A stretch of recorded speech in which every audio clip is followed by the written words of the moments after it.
श्री अमरनाथ यात्रा के बालटाल मार्ग पर पिछले 24 घंटों से लगातार बारिश हो रही है, जिसकी वजह से इस रास्ते पर भूस्खलन हो गया, जिसमें एक महिला तीर्थयात्री की जान चली गई है। देखिए,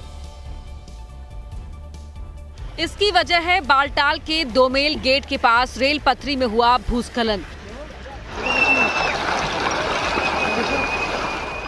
लगातार हो रही बारिश की वजह से पहाड़ से पानी के साथ मलबा यात्रा ट्रैक पर आ गया, जिससे रूट बाधित हो गया। मलबे की धार में 4 तीर्थयात्री बह गए और कई यात्री घायल हो गए, जिन्हें तुरंत नजदीकी चिकित्सा सुविधा केंद्र में इलाज के लिए पहुंचाया गया।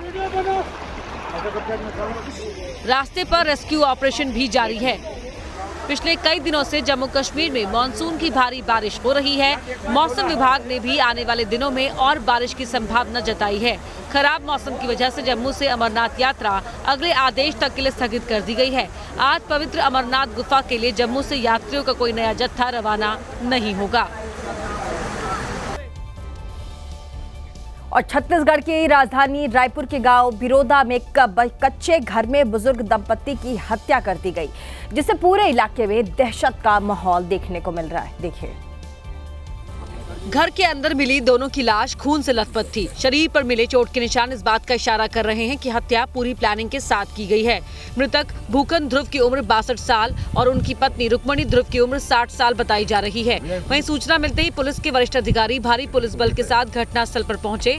पुलिस टीम के साथ FSL और डॉग स्क्वाड की टीम भी पहुंची। शुरुआती जाँच में दोनों की धारदार हथियार से गला रेत कर हत्या की बात सामने आई। फिलहाल पुलिस ने हत्या का केस दर्ज कर लिया है। दोनों के शवों का पंचनामा भर पोस्टमार्टम के लिए भेज दिया है। इस वारदात से पूरा गांव सदमे में है। और अब खबर छत्तीसगढ़ के कांकेर से, जहां पर सरकारी सिस्टम की शर्मसार कर देने वाला एक वीडियो सामने आया है, जहां पर एक गर्भवती महिला को 4 किलोमीटर तक पैदल चलना पड़ा है, पैदल सफर करना पड़ा है। देखिए, क्योंकि उस महिला के गांव की सड़क खस्ताहाल स्थिति में है और अस्पताल ले जाने के लिए एम्बुलेंस उसके गांव पंडरी पानी नहीं पहुंच सकती, इसीलिए गांव का रास्ता उसे ऐसे ही नंगे पैर पैदल पार करना पड़ा। फिसलन और पानी से भरे रास्ते पर सफर इतना भी आसान नहीं था। महिला को अस्पताल ले जा रहे परिवार वालों में से एक ने चप्पल पकड़ी थी तो एक के हाथ में छाता था। रास्ते को सुरक्षित पार करने के लिए सभी ने एक दूसरे का हाथ पकड़ा था, तभी महिला का हाथ पकड़े शख्स का पैर फिसल जाता है। भले ही ये महिला ऐसे इस हालत में अस्पताल तक सुरक्षित पहुंचने में कामयाब हो गई हो, लेकिन कांकेर की इस तस्वीर ने छत्तीसगढ़ के सरकारी सिस्टम की पोल खोल कर रख दी है। और उत्तराखंड के रुद्रप्रयाग में उस वक्त हड़कंप मच गया जब केदारनाथ धाम से दर्शन करके लौट रहे श्रद्धालुओं की कार खाई में जा गिरी। गनीमत रही कि किसी तरह की कोई जान माल की हानि नहीं हुई। देखिए, कार में 9 लोग सवार थे। सभी दर्शन कर सोनप्रयाग के रास्ते लौट रहे थे। तभी गुप्तकाशी में टेमरिया के पास गाड़ी बेकाबू होकर खाई में जा गिरी, जिससे चीख पुकार मच गई। जब स्थानीय लोगों ने कार को खाई में गिरते देखा तो उसकी खबर प्रशासन को दी, जिसके बाद रेस्क्यू टीम मौके पर पहुंची और रस्सी की मदद से एक एक करके सभी श्रद्धालुओं को खाई से बाहर निकाला और सभी श्रद्धालुओं की जान बचाई गई। लेकिन इस दौरान कई श्रद्धालु बुरी तरह घायल हो गए, जिन्हें अस्पताल में भर्ती कराया। इस पूरे रेस्क्यू ऑपरेशन में स्थानीय लोग देवदूत की तरह सामने आए, जिन्होंने पहले प्रशासन को खबर दी, बाद में इस रेस्क्यू ऑपरेशन को सफल बनाने में अपनी पूरी ताकत लगा दी। तो ये बिहार के सुपौल की तस्वीर थी। अब बात मध्य प्रदेश के विदिशा की करेंगे। विदिशा में 2 मंजिला दुकान में आग लगने से हड़कंप मच गया। आग पर काबू पाने में फायर की टीम को कड़ी मशक्कत का सामना करना पड़ा है। देखिए, बताया जा रहा है कि आग वेल्डिंग की चिंगारी से लगी, जिसने देखते ही देखते विकराल रूप ले लिया और आग दुकान की दोनों मंजिल में फैल गई, जिसकी लपटों ने आसपास के इलाके को दहशत से भर दिया। बड़ी संख्या में लोग सड़कों पर दिखे। आनन फानन में आग की खबर फायर ब्रिगेड को थी, लेकिन तब तक आग पूरी तरह से फैल गई। हालात ऐसे हो गए कि आग बुझाने पहुंची फायर ब्रिगेड दोनों गाड़ियों को 7 से 8 बार पानी भरकर लाना पड़ा, तब जाकर आग पर काबू पाया। लेकिन दुकान में रखा लाखों का सामान जलकर राख हो गया। हालांकि गनीमत रही, किसी तरह की कोई जानहानि नहीं हुई, क्योंकि जैसे ही आग लगी दुकान में मौजूद सभी लोग बाहर आए। और मध्य प्रदेश के विदिशा में आरपीएफ ने मानव तस्करों के चुंगल से 20 बच्चों को छुड़ाया है। इन्हें काम कराने के लिए बिहार के कटिहार से मुंबई लेकर जाया जा रहा था, लेकिन समय रहते एक एनजीओ को इनके ट्रैफिकिंग की पूरी जानकारी मिल गई और बच्चों को बचा लिया गया। देखिए। विदिशा सोशल वेलफेयर सोसाइटी ने तुरंत आरपीएफ को जानकारी दी। आरपीएफ और एनजीओ की संयुक्त टीम ने विदिशा रेलवे स्टेशन पर कार्रवाई करते हुए 34 लोगों को तस्करों के चंगुल से छुड़ाया। इनमें 20 नाबालिग बच्चे निकले। परिजनों को कुछ पैसे दिए गए हैं बच्चों के जो ट्रैफिक करते हैं उनके द्वारा, और बच्चों को छात्रावास प्रोवाइड करेंगे। देन उसके बाद बच्चों के परिजन आएंगे तो उनको हैंड ओवर करेंगे। बच्चों के परिजनों को मानव तस्करों ने पैसे दिए थे। इन्हें मुंबई से ले जाकर काम करवाने की तैयारी थी। कार्रवाई के दौरान पकड़े गए मानव तस्करी के 6 आरोपियों से जीआरपी पूछताछ कर रही है, जिससे पूरे नेटवर्क का पता लगाया जा सके। और एमपी का शिवनी 2 बच्चों का शव देखकर दहल उठा। दोनों बच्चे शिवनी शहर के मंगलवार शाम को लापता हो गए थे। काफी देर तक तलाश करने के बाद उसी दिन परिजनों ने पुलिस को उनकी गुमशुदगी की जानकारी दी थी। देखिए। परिजनों की शिकायत पर पुलिस ने अपहरण का मामला दर्ज किया था। परिवार को उनके सकुशल होने की उम्मीद थी, लेकिन ये उम्मीदें उस समय मातम में बदल गई जब शहर से कुछ किलोमीटर दूर जंगल में दोनों बच्चों का शव एक साथ मिला। इन्हें जंगल में एक पत्थर के नीचे ढक दिया गया था।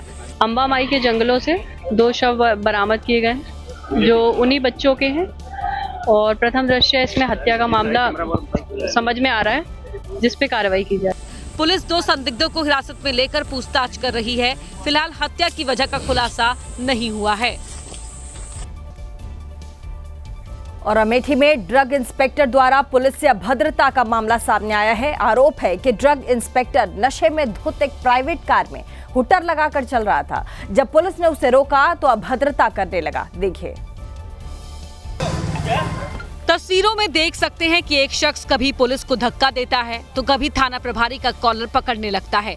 ये कोई और नहीं, अमेठी में तैनात ड्रग्स इंस्पेक्टर कमलेश मिश्रा है, जो एक प्राइवेट कार में हूटर लगाकर कार चला रहा था। लेकिन जब पुलिस ने इसे रोकने की कोशिश की तो ये उल्टा पुलिस को धमकाने लगा। बाद में तलाशी ली तो ड्रग्स इंस्पेक्टर की गाड़ी से हूटर और शराब की बोतल मिली, जिसके बाद पुलिस ने ड्रग्स इंस्पेक्टर को हिरासत में ले लिया। लेकिन जिस तरह से ड्रग्स इंस्पेक्टर ने पुलिस के साथ बदतमीजी की, उसका वीडियो सोशल मीडिया पर वायरल है। बता दें कि ड्रग इंस्पेक्टर कमलेश मिश्रा पहले भी विवादों में रह चुके हैं। करीब 1 साल पहले अमेठी के मेडिकल कारोबारियों ने उन पर अवैध तरीके से वसूली का आरोप लगाया था। और प्रयागराज में गंगा यमुना का जलस्तर लगातार बढ़ता जा रहा है। गंगा नदी का पानी संगम घाट के बाद अब नागवासुकी मंदिर तक पहुंच चुका है। तेजी से जलस्तर बढ़ने से अब नदी का पानी लोगों के घरों तक जा पहुंच रहा है। देखिए। ये तस्वीरें संगम नगरी प्रयागराज की है, जहां कुछ महीने पहले तक श्रद्धालुओं का सैलाब उमड़ा था। वहां पानी की घुसपैठ हो चुकी है। गंगा यमुना का पानी प्रयागराज के निचले इलाकों को अपनी चपेट में ले चुका है। परिस्थिति तो इस समय बहुत खराब चल रही है हमारी लोग की। निचला इलाका हमारा लोग का घर का है, कभी न कभी पानी घर में भी आ सकता है। हम लोग रात बिरात उठ के देखते रहते हैं कि कहीं पानी ना आ जाए। जिन कुर्सियों पर बैठकर कुछ दिन पहले तक लोग संगम का नजारा देखते थे, वो जलमग्न हो चुकी हैं। पानी लोगों के घरों में दस्तक दे चुका है, मानो घर के बाहर ही साक्षात गंगा और यमुना पधार गई हो।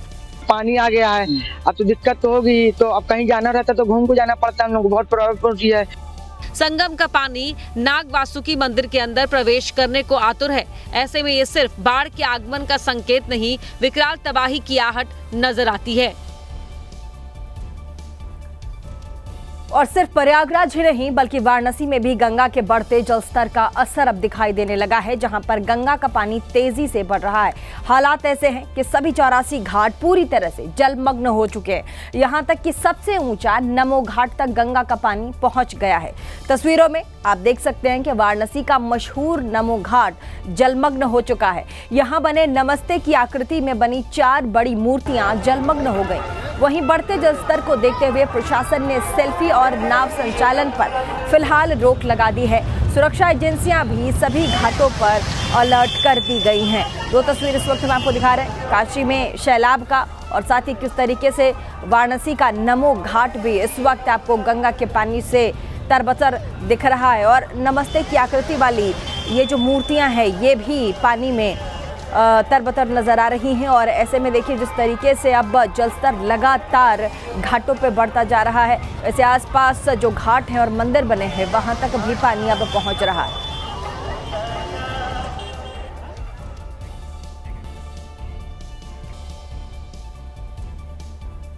और अब वो तस्वीर जो वायरल है, आम का सीजन तो चला गया है लेकिन आम बाजार से आप जरूर खरीद कर लाते होंगे, लेकिन देहरादून में लोग सड़क से आम उठाकर खा रहे हैं। दरअसल यहाँ एक ट्रक अनियंत्रित होकर बीच सड़क पर पलट गया। इस ट्रक में आम भरा हुआ था और ट्रक पलटते ही सड़क से गुजर रहे लोग आम लूटने लगे। देखिए, किसी ने स्कूटी की डिग्गी में आम भरे, किसी ने झोले में, किसी ने बोरे में, तो कोई हाथों में ही उठाकर मुफ्त में इस आम को अपने घर ले गया।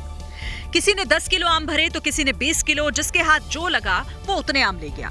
बड़े बुजुर्ग, माताएं, बहनें और छोटे छोटे बच्चे, हर कोई आम लूट रहा था। ट्रक में कई क्विंटल आम भरा था, लेकिन हादसे के बाद जब आम सड़क पर आया तो गिनती के ही आम बचे, क्योंकि बाकी आम लोग अपने घर आम लेकर चले गए। रास्ते से गुजर रहे लोगों ने भी कोई कसर नहीं छोड़ी, जितना आम उनके हाथ लगा उतना ले गए। सड़क पर स्थिति ऐसी बन गई कि आम लूटने के चक्कर में जाम लग गया। बाद में पुलिस ने लोगों को खदेड़ा और रूट डाइवर्ट करके हालात को कंट्रोल किया। और कुछ दिन पहले आपने बिहार की एक तस्वीर देखी थी जहां पर सड़क के बीचों बीच में पेड़ नजर आ रहा था। अब आपको हिमाचल प्रदेश का हाल दिखाते हैं। यहां पर सड़क के बीचों बीच बिजली के खंभे लगे हुए, देखिए। हिमाचल प्रदेश का विकास देखकर आपका माथा चकरा सकता है, क्योंकि विकास ही ऐसा हुआ है। ये सिरमौर के पावंटा साहिब का इलाका है, जहां करोड़ों रुपए की लागत से सड़क तो बनवा दी गई, लेकिन बिजली के जो खंभे थे वो अंगद के पांव की तरह यहीं जमे रह गए। दिन में तो लोगों को ये खंभा नजर आ जाता है, लेकिन रात के वक्त कभी कभी यहाँ पर हादसा हो जाता है। लोग कहते हैं कि यहाँ कई बार हादसे हो भी चुके हैं। कहा जा रहा है कि पीडब्ल्यूडी और बिजली विभाग में तालमेल की कमी के चलते ऐसी सड़क बन गई जिसका खामियाजा यहाँ के लोग भुगत रहे हैं। सिर्फ यही नहीं, आसपास कुछ और खंभे हैं जो सड़क में धंसे हुए हैं और उन्हें हटाने वाला कोई नहीं। मध्य प्रदेश के गुना में जहरीले कोबरा के साथ खिलवाड़ करना एक सर्प मित्र के लिए जानलेवा साबित हो गया। मौत से ठीक पहले सर्प मित्र ने एक जहरीले कोबरा का रेस्क्यू किया था, देखिए। ये हमारा दीपक भाई। लेकिन कोबरा को जंगल में छोड़ने की बजाय सर्प मित्र उसे अपनी गर्दन में लपेटकर नुमाइश करने लगे। बताया गया कि इस घटना से ठीक पहले सर्प मित्र दीपक महावर अपने बेटे को लेने स्कूल जा रहे थे, तभी उन्हें एक मकान में कोबरा होने की जानकारी मिली। दीपक ने कोबरा का सफल रेस्क्यू किया और उसे अपनी गर्दन में लपेटकर बच्चे को लेने स्कूल पहुंच गए। कहा जा रहा है कि इसी दौरान जहरीले कोबरा ने दीपक को काट लिया।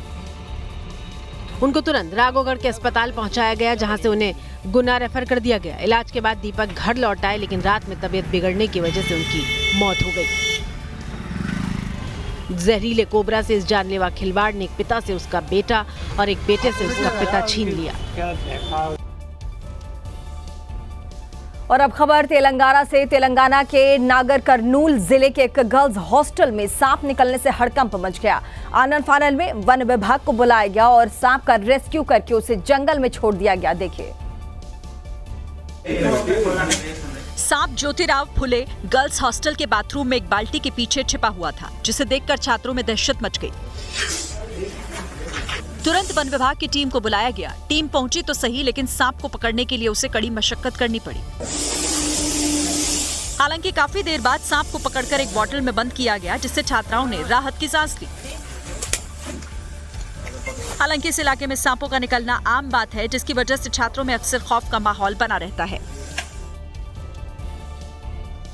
और देखिए, देश भर में नागपंचमी के दिन सांपों को दूध पिलाने की परंपरा है। पर देश में एक ऐसा भी गांव है जहां नागपंचमी के मौके पर नदी से सड़कों पर जहरीले सांपों को निकालने का मेला लगता है, देखिए। इतना ही नहीं, यहाँ के लोग नदी से निकालने वाले सांपों के साथ ऐसे खेलते हैं जैसे कोई बच्चों का खेल हो। इस अद्भुत, हैरत अंगेज और दिलों में सिहरन पैदा करने वाले नजारे को देखने के लिए हजारों लोग दूर दूर से आते हैं। पहले नदी के अंदर छलांग लगाकर सांपों को पकड़ा जाता है, फिर ढोल की थाप पर नाचते नाचते मंदिर के अंदर प्रवेश किया जाता है। बच्चे तो सांपों को ऐसे पकड़ते हैं मानो ये उनके दोस्त हो। बेगूसराय के नवटोल गांव में ये परंपरा लगभग 300 सालों से चली आ रही है। तो ये तो थी बेगूसराय बिहार की तस्वीर। अब आगे बढ़ेंगे। महाराष्ट्र के भिवंडी में एक आवारा कुत्ते ने लोगों की परेशानी बढ़ा दी है, क्योंकि इस कुत्ते ने एक दिन में एक नहीं बल्कि 10 से ज्यादा लोगों को अपना शिकार बनाया। ये मामला भिवंडी के दरगाह रोड का बताया जा रहा है। देखिए। कुत्ते के हमले का एक वीडियो भी सामने आया। इस वीडियो में एक शख्स इमारत के अंदर मोबाइल पर बात करता दिखाई दिया। तभी इमारत में एक कुत्ता दाखिल हुआ। वो शख्स कुछ समझ पाता इससे पहले ही कुत्ते ने उस पर हमला कर दिया। कुत्ते से बचने के लिए वो आदमी अपना पैर चलाता रहा, लेकिन कुत्ते ने उस आदमी के हाथ पर काटा और वहां से भाग गया। बाद में उसे इलाज के लिए अस्पताल ले जाया गया। और यूपी के मेरठ में कार से कावड़ को टक्कर लग जाने के बाद भारी बवाल हो गया। कावड़ खंडित होने का दावा करते हुए कावड़ियों ने जमकर हंगामा किया। गुस्से से तमतमाए कावड़ियों ने बवाल काट दिया और तोड़फोड़ पर उतारू हो आए। देखिए। और कावड़ियों का ये हंगामा हापुड़ रोड पर करीमनगर के पास देखने को मिला। एक कार ने जब कावड़िए को हल्की टक्कर मार दी तो कावड़िए तोड़फोड़ करने पर आमादा हो गए।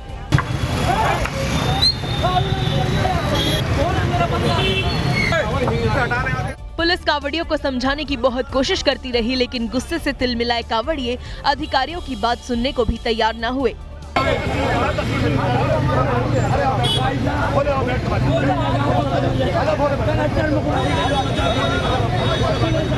काफी देर तक कावड़ियों का यह हंगामा चलता रहा। इसके बाद एसपी सिटी ने हालत को संभाला और कावड़ियों को समझा बुझाकर रवाना कर दिया।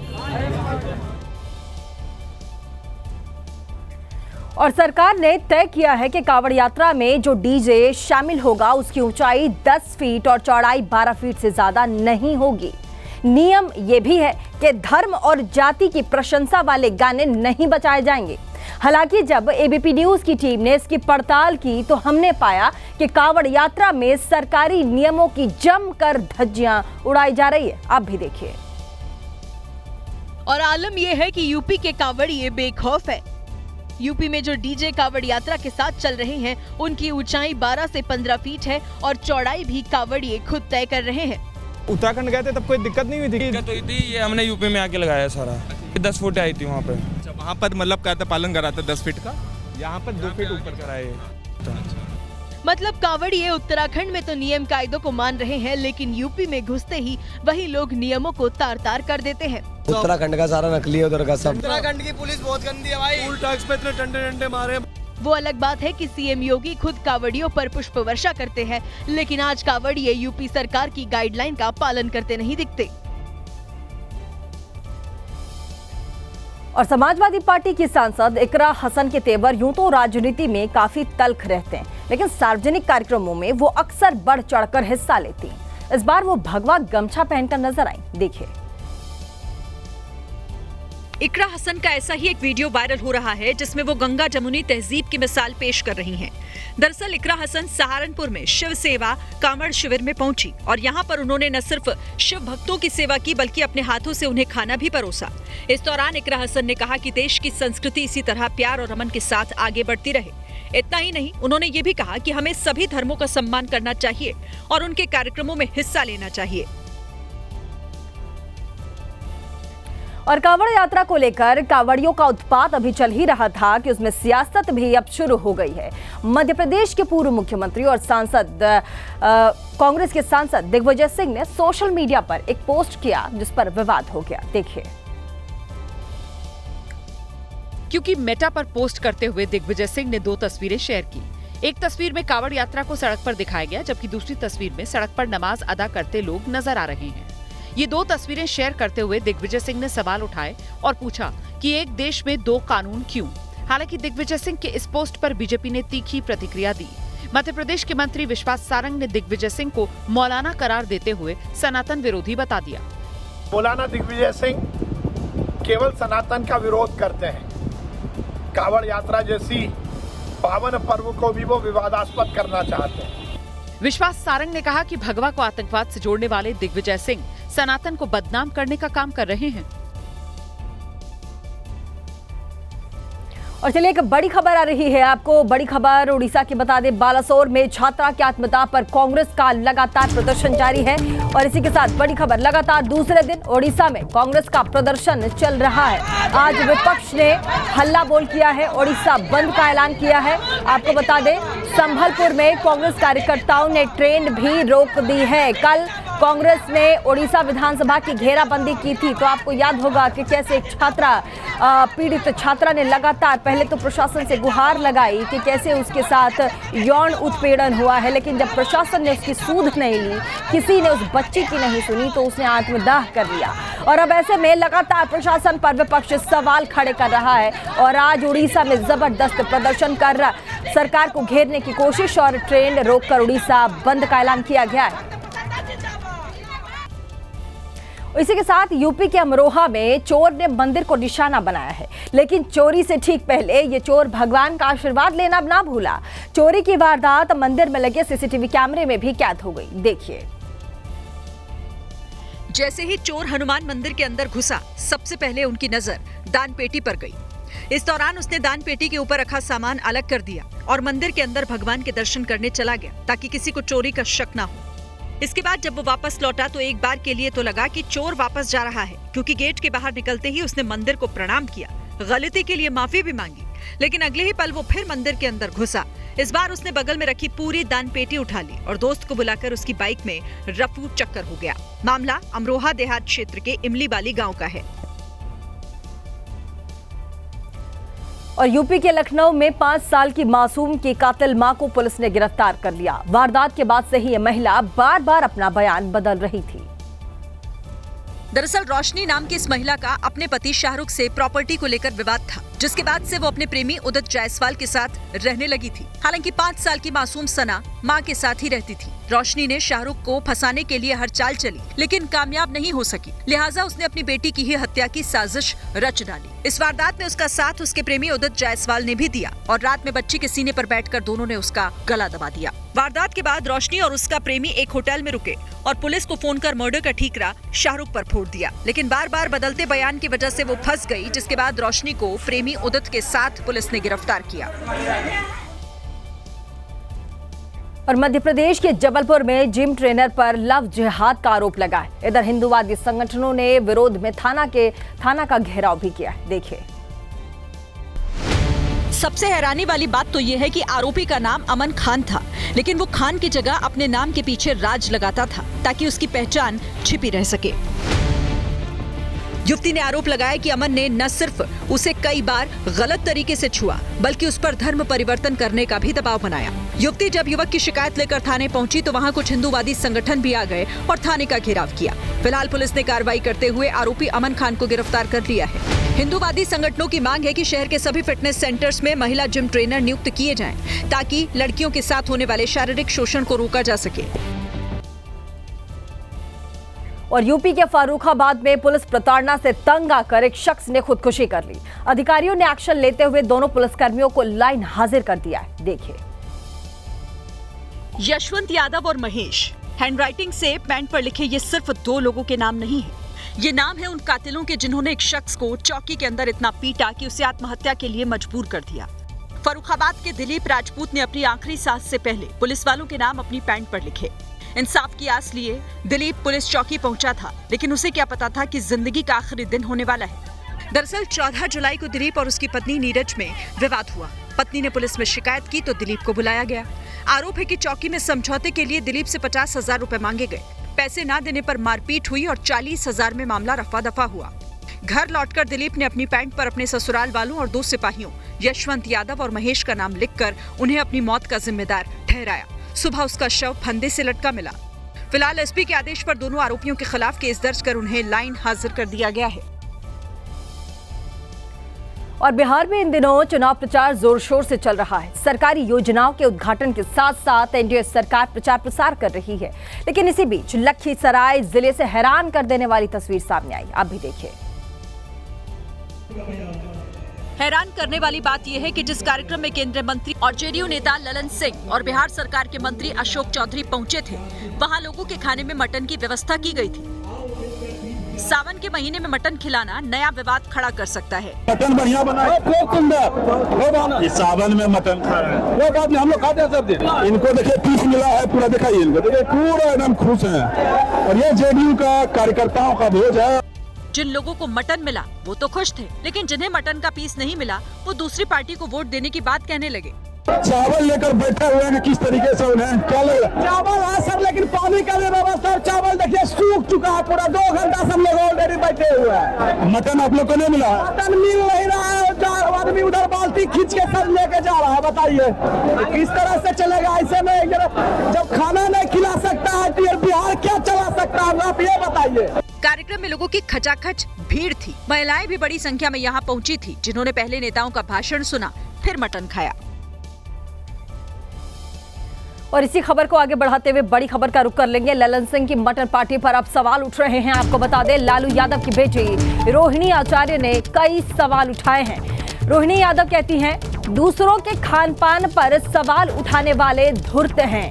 धर्म का मर्म छिपाने वालों का दोहरा चरित्र दिख रहा है। दरअसल आपको बता दें, बिहार के लखीसराय में जदयू के नेता ललन सिंह ने चुनावी यहाँ पर मोर्चा रखा था, चुनावी जनसभा कर रहे थे और ऐसे में मटन पार्टी यहाँ पर रखी गई थी। अब इसको लेकर के सियासत भी गर्म है। ललन सिंह की मटन पार्टी पर कई सवाल उठ रहे हैं और ऐसे में लालू यादव की बेटी रोहिणी यादव ने कई सवाल उठाए।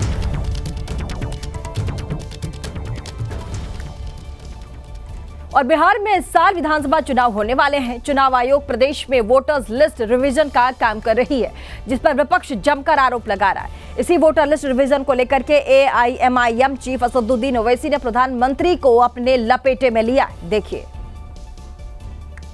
और तेलंगाना के निजामाबाद जिले की इस सभा में असदुद्दीन ओवैसी ने प्रधानमंत्री नरेंद्र मोदी पर निशाना साधा और पीएम को अपनी डिग्री दिखाने की चुनौती दी। जो मुल्क का वजीर आजम अपनी डिग्री आवाम को नहीं दिखाता, वो बिहार के गरीबों से कह रहा है कि अपना बर्थ सर्टिफिकेट दिखाओ। मैं अपनी डिग्री दिखाने को तैयार हूं, क्योंकि इसके बाद पे बोलेंगे आप दिखाते क्या, मैं डिग्री दिखाने को तैयार हूं। इतना ही नहीं, असदुद्दीन ओवैसी ने आरएसएस और बीजेपी की भी आलोचना की और उन पर मुसलमानों, दलितों और आदिवासियों से नागरिकता मांगने के आरोप लगाए। जो लोग हमारे मुल्क में, जिसको हमारे बुजुर्गों ने अपने खून पसीने से अंग्रेजों की गुलामी से आजाद करवाया, बेशर्मी की हद है कि तुम आज हमसे कह रहे हो कि बताओ तुम भारत के शहरी हो या नहीं हो। बिहार के चुनावी चक्रव्यूह में मुख्य मुकाबला सत्ताधारी एनडीए और आरजेडी कांग्रेस के महागठबंधन के बीच माना जा रहा है, लेकिन चुनावी माहौल में दिए गए इस बयान ने असदुद्दीन ओवैसी को सियासी चर्चा के केंद्र में ला दिया है। और कांग्रेस नेता राहुल गांधी असम के दौरे पर थे। वहां उन्होंने मुख्यमंत्री हिमंता बिस्वा शर्मा को भ्रष्टाचारी बता दिया, उनके जेल जाने की भविष्यवाणी भी कर दी। देखिए। राहुल गांधी ने कहा कि हिमंता बिस्वा शर्मा खुद को सीएम नहीं, असम का राजा समझते हैं, लेकिन उनका भविष्य जेल में कटने वाला है। मैं बिना सोचे समझे नहीं बोलता हूं और आमतौर से मैं जो बोलता हूं वो होता है। और मैं आज आपको बोल रहा हूं कि कुछ ही समय में आपको यही मीडिया वाले आपके चीफ मिनिस्टर को जेल जाते हुए दिखाएंगे और इससे उनको ना मोदी बचा पाएगा, ना अमित शाह बचा पाएगा। राहुल गांधी ने कहा कि जैसे नोटबंदी, कोरोना और जीएसटी पर उनकी बात सही साबित हुई, वैसे ही ये बात भी सही साबित होगी।